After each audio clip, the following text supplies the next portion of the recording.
Bonjour et bienvenue sur cette nouvelle vidéo. Maintenant, pour s'assurer que cela a de la valeur pour vous avant même de la commencer, eh bien, je vais discuter ici d'Amazon FBA et je m'adresse à tous les vendeurs Amazon et aux personnes en fait qui dépendent des avis, des commentaires clients et des évaluations pour le succès de leur entreprise Amazon FBA. Donc, si cela vous concerne, alors vous allez en tirer en fait une tonne de valeur. Alors, il y a quelques jours, j'ai reçu un mail d'un vendeur Amazon qui nous suit en fait depuis un certain temps et je suis sûr en fait que ce vendeur a visionné cette vidéo donc sur Amazon qui bannit en ce moment en fait des comptes vendeurs pour de faux avis. Eh bien, ce gars-là, il m'a dit Telly, j'ai un gros problème. Eh bien, une nuit, je me suis endormi heureux parce que mon listing Amazon se vendait très bien. Et le lendemain matin, en fait, je me suis réveillé et l'un de mes concurrents avait obtenu plus de 300 commentaires sur son listing en une seule nuit. Que se passe-t-il donc ? Il s'agit en fait ici d'un vendeur chinois sur Amazon. Et je ne sais pas quoi faire. Et mes ventes en fait sont passées de très élevées à presque rien. Alors, avant de vous donner ma réponse à ce vendeur en fait dans cette vidéo, je vais vous révéler en fait une de leurs pratiques courantes. Les vendeurs aguerris le savent peut-être déjà, à savoir le listing bashing. Je voudrais quand même d'abord me présenter. Alors, pour les nouveaux sur cette chaîne, je m'appelle Telly Max, je suis un vendeur professionnel sur Amazon et j'enseigne les techniques et les stratégies de l'e-commerce qui vont vous permettre en fait de générer des revenus croissants et récurrents avec le business model Amazon FBA et le Private Label. Alors, si vous êtes nouveau sur cette chaîne, je vous invite à vous abonner en cliquant sur le bouton s'abonner situé en dessous de cette vidéo pour recevoir tout simplement les notifications des prochaines sorties vidéo. Et je vous promets toujours des contenus de qualité. Alors, revenons au sujet.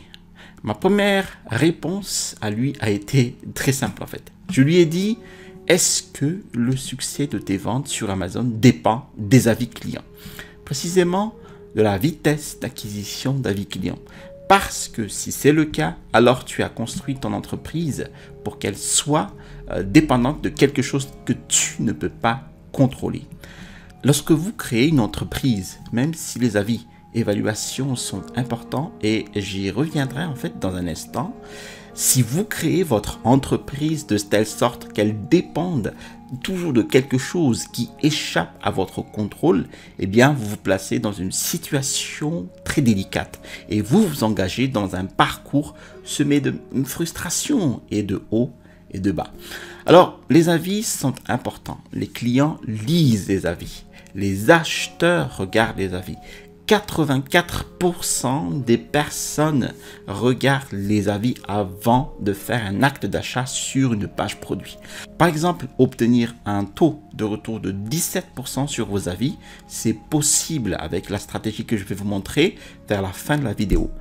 Et il y a des moyens de le faire. Mais quoi qu'il en soit, si le succès de votre activité sur Amazon repose uniquement sur les avis, alors ce n'est qu'une question de temps avant que quelqu'un ne vous botte les fesses en quelque sorte.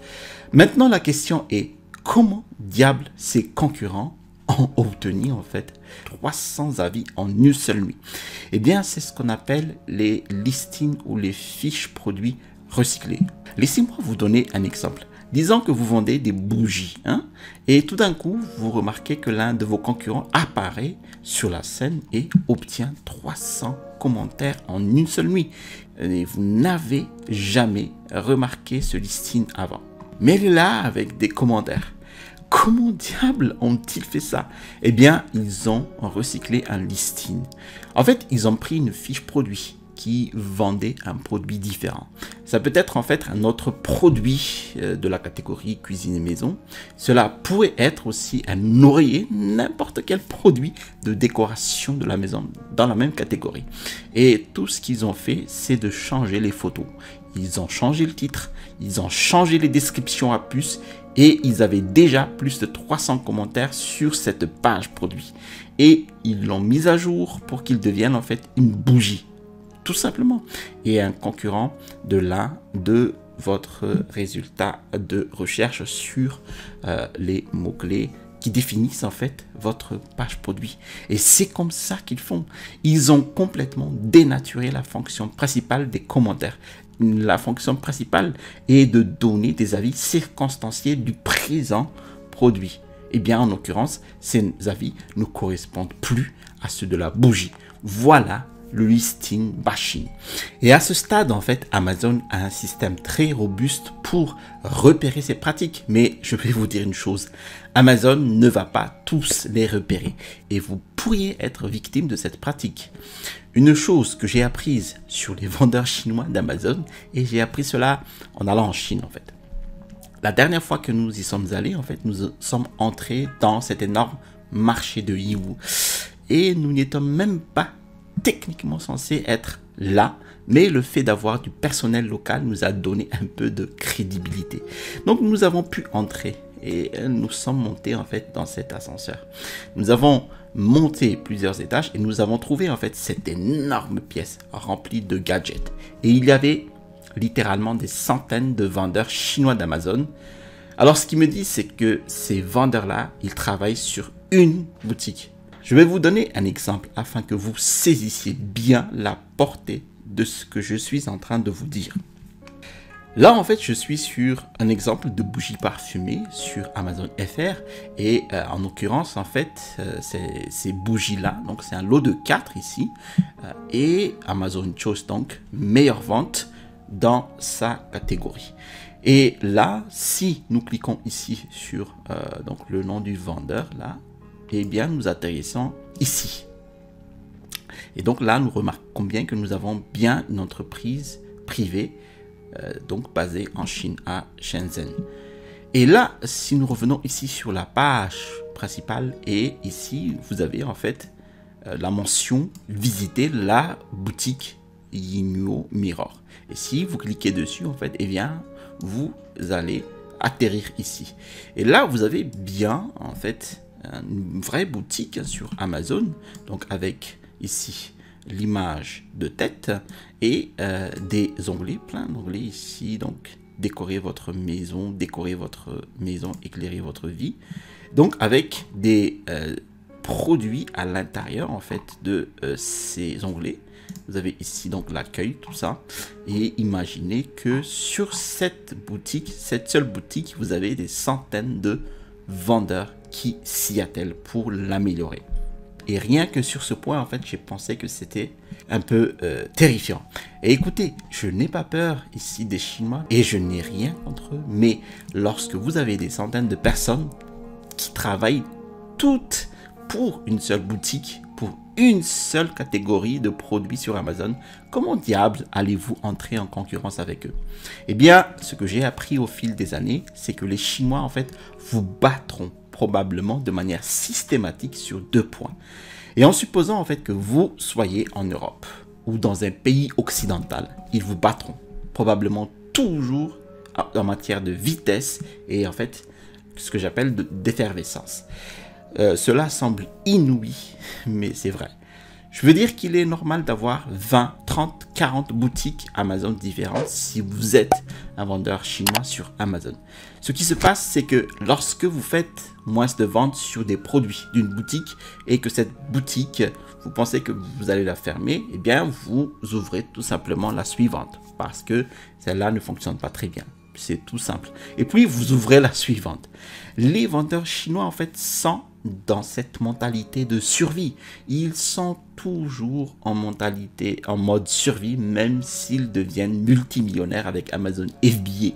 Ils savent comment, en fait, bousculer le marché Amazon et ils bougent si vite.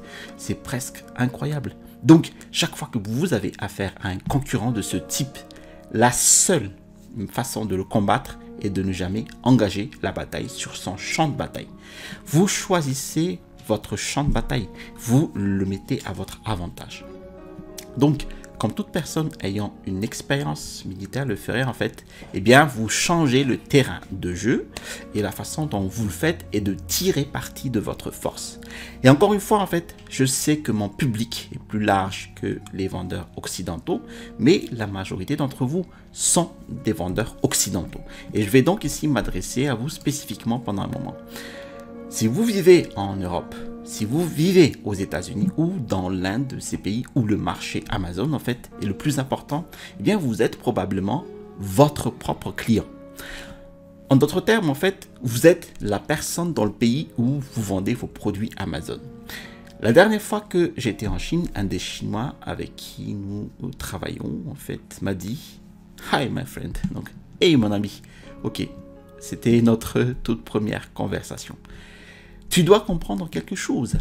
Elle n'a pas utilisé le mot espion, mais elle a dit « Hey mon ami, nous t'observons. Nous t'observons, vendeur chinois d'Amazon. Nous regardons tout le mouvement de tes boutiques. C'est notre fenêtre sur votre monde et nous sommes vraiment bons pour copier ce que tu fais. Et nous pouvons le faire très rapidement, beaucoup plus rapidement que vous. Maintenant, toute plaisanterie mise à part, cette personne était très sérieuse. Et quand j'ai regardé en fait ce qu'elle expliquait, cela correspondait à ce que j'ai vu au cours de l'année en vendant sur Amazon. La façon dont vous battez un vendeur Amazon qui utilise des techniques de black hat, donc c'est en gros ce sont des hackers mal intentionnés et dans ce cas particulier c'était un vendeur chinois, c'est de construire, alors la manière de se battre contre eux, c'est de construire votre listing et votre boutique basée sur ce que vous savez de votre client. Et parce que vous êtes votre client, et c'est ce qu'il faut pour avoir un avantage considérable. Alors vous voyez, la seule façon pour un vendeur chinois d'Amazon de comprendre le client américain, européen, parce que c'est à lui qu'il vend, c'est de copier ce que vous faites. C'est pourquoi en fait lorsque vous construisez une marque, il est très facile de défendre votre listing contre les copieurs. Les pirates et en fait tous ceux qui essaient de copier votre listing. Et plus vous construisez une marque, plus Amazon vous défendra et viendra à votre secours. Surtout si vous obtenez de cette marque un brevet, si c'est pertinent. Et donc, vous commencez à construire une marque. Vous pouvez même utiliser des outils d'Amazon qui protègent les marques. Le Project Zero, un outil qui a pour but d'éradiquer les contrefaçons sur Amazon, et la Transparency. C'est un service qui prévient les contrefaçons. Alors, saviez-vous que la majorité des vendeurs chinois d'Amazon n'ont pas de marque enregistrée? Ils ne sont pas dans la base des registres de marques d'Amazon. Et cela vous donne un avantage énorme. En enregistrant en fait votre marque sur Amazon, vous avez maintenant accès au contenu A+. Et votre listing en fait peut être 10 fois meilleure que celle des vendeurs chinois. Et c'est quelque chose qu'ils ne peuvent pas copier s'ils n'ont pas de registre de marque. Et ce que je vous apprends ici, c'est que vous voulez concourir, avec des éléments dans lesquels vous maîtrisez, vous y êtes fort, pas en fonction des choses où vous ne serez pas aussi rapide. Les vendeurs chinois en fait sont tellement habitués à vivre avec un VPN. Vous savez, c'est cet outil qui permet de cacher leur véritable adresse IP, donc adresse informatique. Et à cause des restrictions imposées par le gouvernement chinois. Et lorsque vous êtes en Chine, en fait, les outils couramment utilisés en Europe et aux US en fait sont très restreints. Skype est très restreint, Google, même YouTube, les publicités Google très restreints. Donc ils doivent apprendre en fait à utiliser le VPN. Ils sont donc très à l'aise pour ouvrir plusieurs comptes. Voilà, c'est comme ça qu'ils ont grandi. Et donc si vous essayez de copier leur modèle, vous avez perdu. Vous devez changer en fait d'état d'esprit et ne pas suivre ce qu'ils faisaient depuis des années. Et ces vendeurs chinois peuvent être nouveaux sur Amazon, mais ils ne sont pas novices dans la création de plusieurs comptes sur d'autres plateformes afin de trouver et d'accéder à ce qu'ils veulent. Donc, au lieu d'essayer d'être comme eux, ce que vous faites, c'est vous concurrencer en fournissant de la valeur. Maintenant, laissez-moi revenir sur l'histoire d'acquisition soudaine d'avis client pendant 1 minute. Alors, malgré la frustration de ce vendeur Amazon, ce que je lui ai expliqué, c'est que vous allez devoir différencier votre produit et votre listing de manière à ce que l'acheteur achète votre offre, non pas basée sur le nombre d'avis, mais basée sur la valeur qu'il offre. En d'autres termes, si je vais sur votre listing et que la seule différence entre votre listing et l'un de vos concurrents est qu'ils ont plus d'avis que vous m'avez forcé à prendre ma décision d'achat sur la base d'éléments dont vous ne pouvez pas contrôler. Vous pouvez influencer les avis, mais vous ne pouvez pas contrôler les avis. Et cela, en fait, vous met dans une position terrible. Ce que j'aime dans ce principe, c'est qu'il s'applique à toute entreprise que vous dirigez. Vous devez créer une entreprise qui vous permet de contrôler la façon dont vous voulez qu'elle soit construite.